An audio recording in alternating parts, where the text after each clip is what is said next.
Hi, everybody. I recently had a bad experience that troubled me astrologically. I was too busy to address it immediately, but as I have some free time, here it is.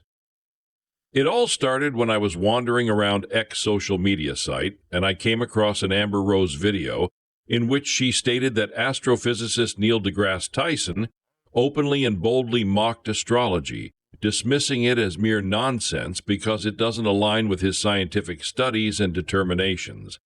Oh, really? But that wasn't the end of it.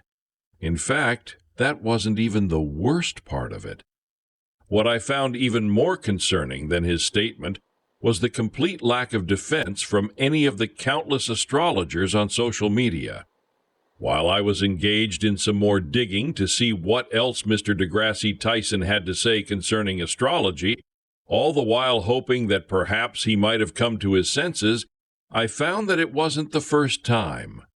Mr. deGrasse Tyson even enticed Joe Rogan to call astrology BS, and still no backlash from any astrologers or the AFA. That's the American Federation of Astrologers. I was really hurt. However, as someone who practices and believes in astrology as strongly as I do, and as my sun sign is Leo, and as I am not the cowardly lion type... Put him up! Put him up! Which one are you first? I'll fight you both together if you want. I'll fight you with one paw tied behind my back. I'll fight you standing on one foot. I'll fight you... I couldn't just sit back and let these insults slide. Got sucked. Well, I'm a Scorpio, and if you're a Taurus, we should just stop talking Okay, so now. I missed that. I misled myself. I thought it was... It's nonsense astrology now. It's not like someone who really understands astrological charts and can plot it, and the moon's in retrograde, and you were born... So I've decided to step up to the challenge. Now, it's no secret that the scientific community has labeled astrology as a form of pseudoscience. I'm not here to argue against science itself, far from it, but I will leave it up to you to decide if you agree with them or not. Pseudoscience, by definition, involves statements, beliefs, or practices that claim to be scientific but lack evidence gathered through the appropriate scientific methods. Appropriate scientific methods means the methods scientists have decided are appropriate. So let's see how science is defined using Wikipedia's definition as reference.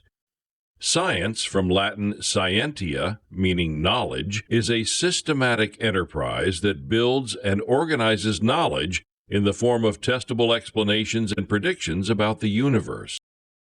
If we accept that definition as fact, then we must also conclude that many of the scientific assumptions about astrology are made without thorough attempts at testable explanations and predictions about the universe. Also, just because something can't be explained within the limits of conventional scientific methods doesn't mean it doesn't exist. After all, there are scientific theories and conclusions that haven't been fully proven either, yet scientists have defended them for ages. For example, black holes. Their presence can be inferred by observing the motion of nearby stars or other matter. But they emit no light or radiation. Therefore, they are invisible to our telescopes, and thus our eyesight. Dark energy, a theoretical concept used to explain the accelerated expansion of the universe, yet it remains a theoretical construct, as it has not been detected or interacted with by human senses. What about quantum entanglement? This phenomenon suggests that particles can become connected in such a way that the state of one instantly influences the other, no matter the distance. Entanglement is inferred from experiments, but isn't perceivable in a direct, sensory way. There's also wave-particle duality, multiverse theory, string theory, event horizon, and more. Am I saying they don't exist? Not at all, as they are beyond the level of my scientific and astronomical knowledge. And I am man enough to admit that just because I can't fathom, describe, or explain something doesn't mean that it isn't true or doesn't exist. Now, though my belief in predictive astrology is so limited that I don't bother to practice it directly, I strongly believe in planetary influences and reflections in relation to people that can be clocked just as sure as we can clock seasons and the spawning, mating, and migration times of animals. What causes ocean tides to rise and fall, seasonal plant growth, and circadian rhythms. Mr. deGrasse Tyson, am I to believe that since Adam, tens of billions of people have gotten it wrong, and only you and a minority of people, in comparison, have gotten it right?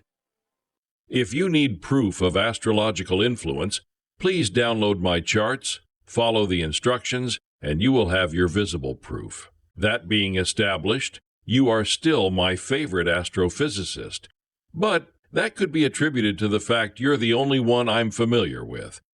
Mr. Tyson, if this reaches you, please do me a favor and share it with Amber and your buddy Joe Rogan. Before I go, I wanted to let you and Joe know that I was somewhat offended by the way you ridiculed astrology.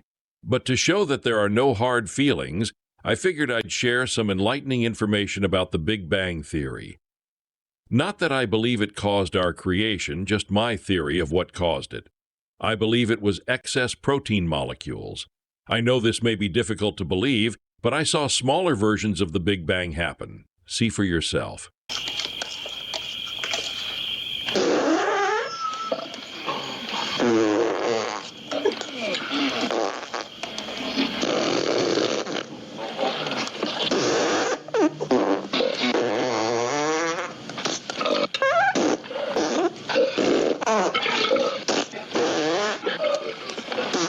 How's that for your Big Bang Theory?